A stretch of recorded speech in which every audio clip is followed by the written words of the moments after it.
I hope all of you are doing good. In this lesson, I'm going to talk about the basic grammar that is required for um, standardized exams like SATs, GRE, GMAT, and also some of the competitive exams such as banking, um, CAT, that's an entrance exam for MBA colleges. So even for these things, we use the basic grammar. So having this knowledge and of basic grammar will help you to better understand sentences. So let's start the session. For any language, the basic building blocks are letters, and we use letters to form words, and words are used to make sentences, and sentences are used to make paragraphs. Based on how the words are used in a sentence, every word has a role, has a function within a sentence. For instance, some words are used to denote names, some are used to denote descriptions, some are used to denote actions. So, likewise, every word has a role in a sentence, and based on their role, they're categorized into 8 categories.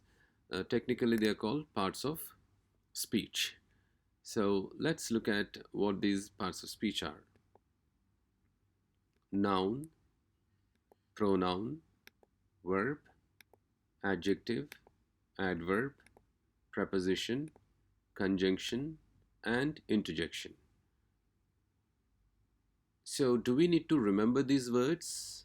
Not necessarily. However, you might have gone through these terms uh, somewhere when you were in your primary school, or when you were in your initial grades like first grade or second grade till fifth grade.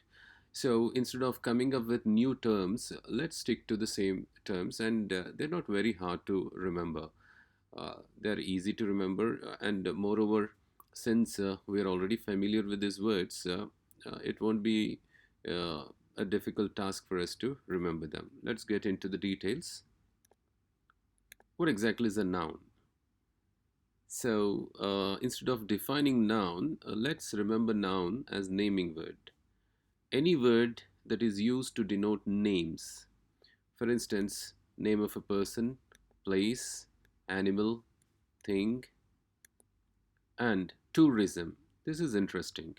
Now look at John, it's a name of a person, Dubai, name of a place, tiger, name of an animal, pen, name of a thing. But what is tourism? Is tourism a noun? It's a noun because tourism refers to the name of an industry. So here I want you to understand there are certain things that are tangible. Tangible things are the things that we see. We can feel with our five sense organs. But there are certain things that are intangible. You can't use your five senses to know them. So you use your heart or mind to understand them. So tourism doesn't have any physical appearance. It's an abstract thing. So uh, it's a name of an industry, and it's an abstract thing. It's intangible. Similarly, Islam is the name of a religion. Physics is the name of a subject that we study. You might have seen physics laboratory, physics a professor, physics book. But what exactly is physics? Can we come up with a physical appearance for physics? There is no physical appearance for physics. It's an abstract thing. Communism, it's a set of ideology, set of ideas. And the last one is army. It's a name of a group. Now, some of you who are already familiar with the grammar, you might identify army as a collective noun, John as a proper noun, boy as a common noun. You don't, as I told you, you don't have to know all those things. Knowing them will definitely help you, but not necessary for you if you're preparing for your competitive exams. Now, when you're when you are thinking about noun, the important thing to keep in mind is to be able to identify whether noun is singular or plural. For instance, intuitively we know that John is singular, Dubai is singular, tiger is singular. But how about the abstract things like tourism, Islam, communism? Naturally, like, intuitively, you might use them as singulars. We don't say communism is one of the major ideologies in the world. Uh, so the abstract things, or the intangible names, or the names that we use to refer to intangible things, unseen things, are always used in singular sense. And coming to the names of groups, uh, in general, this names of groups can exist in singular form or plural form, like army, armies. But do we use army in singular sense or plural sense? You can use in both singular sense as well as plural sense. Now, singular sense, when you want to think about the entire group acting as a group, as a single unit. And in a plural sense, when you want to use it in a sense where the members of that army are acting individually. But since our focus is the competitive exams, in most of the cases, collective nouns such as army are used in singular sense. So it's very important to know whether it is singular or plural, because this idea is connected with subject verb agreement error. Now let's go to the next one, pronoun. Now, as the name suggests, it's a supporting to noun, or it's a replacement for noun. So there is a noun in pronoun, so it is connected with noun. In what way is it connected with noun? We use pronouns to replace nouns. Instead of repeating the same noun again and again, we use pronouns like he, she, it, they, their, her, him. He, she, we use it for people, and it for things, they both for things and people. And since they replace the noun, pronoun also exists in singular as well as plural sense. Now coming to the verb is an action word. um, there are two types of actions. We do actions with our physical body, like, physical organs like eating, jumping, reading. So these are the actions that we can see. But there are actions that we can't see. These are the actions that we do with our mind and heart, like think, remember, analyze, grasp, love, hate.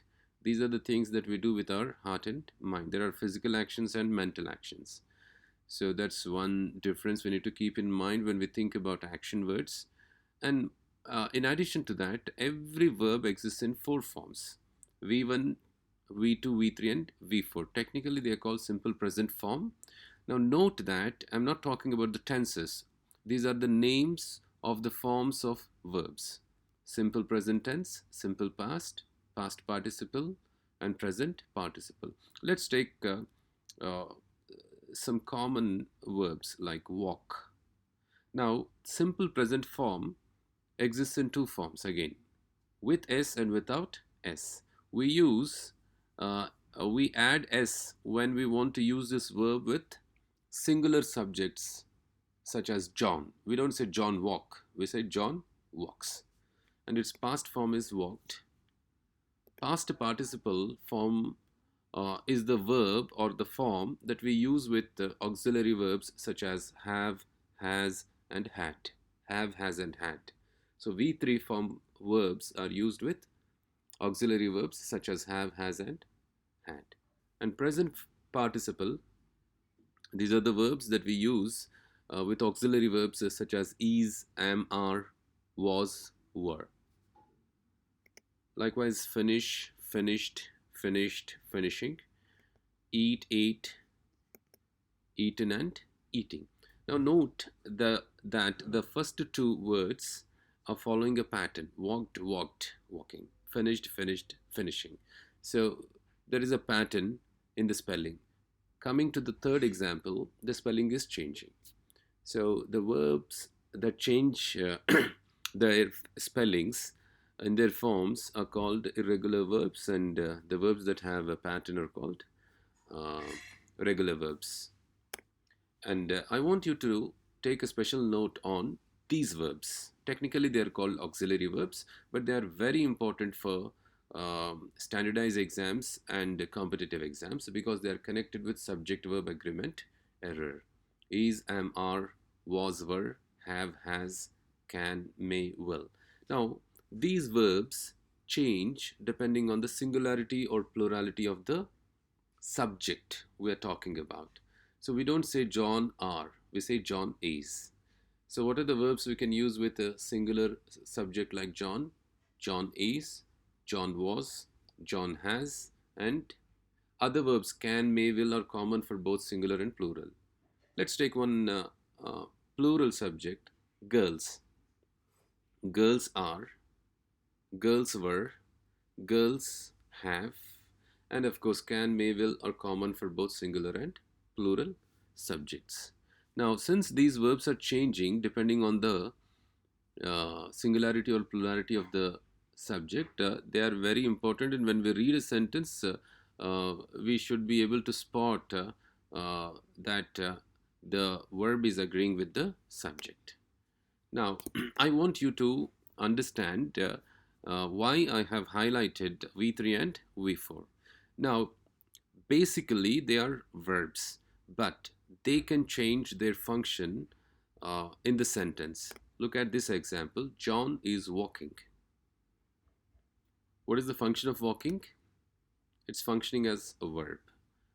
Look at the second example. Walking is good for health. Now, the same word walking is not functioning as a verb in this sentence. It's functioning as a noun because the subject of the sentence, who or what we are talking about the activity of walking. It's the name of the activity. It is used as the name of an activity. Third example, walking out of the mall. Now, this is a phrase. Phrase is a group of words that make sense but not complete sense. So it's a group of words used in a sentence to add more meaning to the subject. So you can say, walking out of the mall, John dropped his wallet. It's functioning as a modifier. So don't assume that ing words are always verbs. They can function as nouns, they can function as modifiers. Is there a technical way for us to quickly identify whether it's a verb, noun, or modifier? Of course, there is a technical way. These verbs, if they are preceded by these auxiliary verbs like is, am, are, was, were, then it's a verb. If they are succeeded by auxiliary verbs such as is, am, are, was, were, they are nouns. And if you don't see auxiliary verbs before or after, then they are modifiers. Very important to remember. Important for standardized tests and competitive exams. Now let's look at the past participle. Here the subject is John, and finished is functioning as the verb because John is doing that action. Look at the second example. Finished project is ready for delivery. What is the subject here? Finished project. If we isolate the main word in the phrase finished project, the main thing that we are talking about is project. Then what is the main verb in the sentence? Main verb is. What is the function of finished? It is adding more meaning to the subject. So past participle is used as a verb or a modifier, and present participle is used as verb, noun, or modifier. Very important to keep in mind while reading the sentences, especially when you are dealing with sentence correction or spotting the error or error detection sort of questions. Let's look at adjectives. What are adjectives? These are describing words, and we also call them modifiers. We have just seen modifier. Modifier is nothing but a describing word or a phrase that adds more meaning to the subject. And we use words like beautiful, nice, great, long, small, fabulous, amazing to describe someone or something. And what do they modify? What do they describe? They describe nouns. They describe subjects. Coming to the adverbs. Adverbs are describing words. But what do they describe? See, one easy way to remember adverbs is there is a verb in the word adverb. So they add more meaning to the verb. So uh, that's an easy way to remember adverbs, but you need to add more knowledge to that point. They don't just modify adverbs, so they also modify other adverbs and adjectives. In your school, uh, recall your school memories. Your teacher might have told you that words ending in ly are adverbs. Most of the adverbs end in ly, but not necessarily. As in this case of fast, fast is not ending in ly. It's an adverb. Look at this example. I'll explain how they modify verbs, adjectives, and other adverbs. He runs fast. Now, runs is the verb and fast is describing the verb. Now, we have already seen fast is describing the verb runs, but what is very doing in the sentence? What is it? Its function? It's adding more meaning to fast.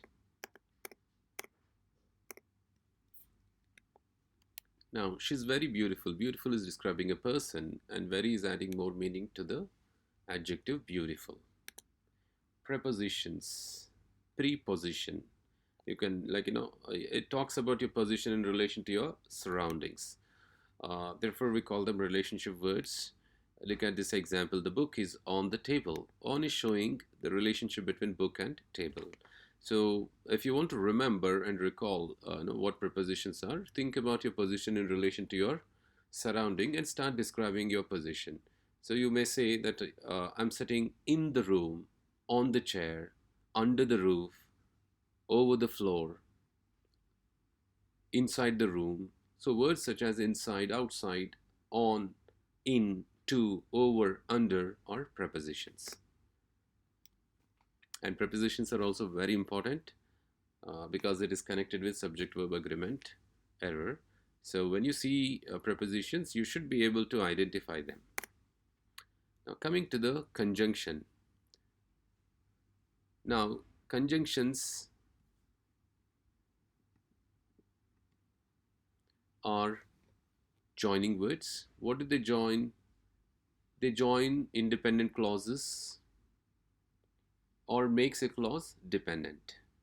Now, coordinating conjunctions and subordinating conjunctions are the types of conjunctions. I have included transition words also in this same slide, just to give you an understanding of the difference between conjunctions and transition words. Now, transition words, I'm not going to get into the technical aspect of it, but just remember them as words that show logical relationship between sentences. And they should always be followed by a comma. However, indicates some contrasting relationship between two sentences. Rather, moreover, adding more information to what is already said. Similarly, comparison. Therefore, cause and effect relationship. Consequently, cause and effect relationship. Now, coming back to the conjunctions, which is our focus. Conjunctions, coordinating conjunctions join two independent clauses. To join two independent clauses, we need to use comma plus one of these fanboys. Fanboys is the acronym for and, nor, but, or, yet, and so. And coming to the subordinating conjunctions, these are the words that we use to make a clause dependent. If there is an independent clause, if we put one of these conjunctions, the clause becomes dependent. Let's look at some examples. The first example is John didn't study well, comma, yet he passed. John didn't study well is one independent clause because it can stand on its own. He passed is another independent clause because it can stand on its own. So if you want to join these two independent clauses, you need to use comma plus one of the fanboys. Now for the independent clause, John didn't study well, if you add a subordinating conjunction, the meaning is incomplete. Now it is dependent on some other clause. On its own, it cannot make sense. And coming to the usage of transition words, we use a transition word to show the logical relationship. John didn't study well, he passed the test. What is the logical relationship between these two sentences? They are in contrast with each other. So, to show that contrast, we are using however, And the syntax for that is before transition there needs to be a semicolon, and after the transition there needs to be a comma. Right, coming to the last part of speech is interjection. These are the words that we use to express strong feelings like alas, yahoo, oops, ouch, Jesus Christ, or any word that you use to express strong feelings. So with that, we are done with the parts of speech. Now let's look at the concepts phrase and clause. What exactly is a phrase? Look at this example. In the room, it's a group of words. It makes sense, but does it make complete sense? It doesn't make complete sense because it's not telling us who is in the room. The subject of the phrase is missing. Similarly, coming out of the mall. Who is coming out of the mall? What is coming out of the mall is missing. On the table. Who is on the table? What is on the table is missing. Among the countries. Who is among the countries? What is among the countries is missing. One common feature of all these groups of words is the meaning is incomplete. So we can define a phrase as a group of words that make sense but not complete sense. So phrase is not a sentence. There is a difference between phrase and clause. Phrase makes sense but does not make complete sense. It can't stand on its own. Coming to the clauses, what is the subject of this sentence? Who or what we are talking about? About John. John is the subject and it has a verb did. And if you ask whether it can stand on its own, whether it makes complete sense, yes, it makes complete sense and it can stand on its own. So you can remember independent clauses as something that has both subject, verb, and if its meaning is complete and if it can stand on its own, then it's an independent clause. Now, dependent clause always starts with a conjunction. What type of conjunction? Subordinating conjunction. So here you see because John was sick. Because is the conjunction, John is the noun, which is the subject, was is the verb, and its meaning is incomplete. Independent clause, technical aspects are subject will be there, verb will be there, and its meaning is complete. And dependent clause, it starts with a conjunction, will have a subject and a verb, and its meaning is incomplete. So this table gives you the similarities and the differences between independent, dependent, and phrase. Now we haven't discussed about the sentence. I'll tell you what a sentence is in a short while. If you look at the similarity between independent and dependent clause, both independent and dependent clauses have subject and verb. Without subject and verb, we don't call, without both subject and verb, we don't call that group of words as a clause. But what is the difference? Independent clause is complete in itself. Its meaning is complete. It can stand on its own. Dependent clause is not complete on its own. Coming to dependent clause versus phrase. Similarities, both are incomplete. They can't stand on its own. Difference is dependent clause will have both subject and verb. Phrase will not have both subject and verb. Sometimes it may have just a noun or just the verb. If it has both, it is not a phrase. So a quick summary of independent clause: subject, verb, and it can stand on its own. If you see these features in a group of words, it's an independent clause. If it's a dependent clause, it should have these aspects or features. It starts with a subordinating conjunction. It will have a subject, it will have a verb, and its meaning is incomplete. So that's it. Just relook at this video and try to get a good grasp of what they are. And if you have any questions, I'm leaving my email address in the description panel. You can write to me.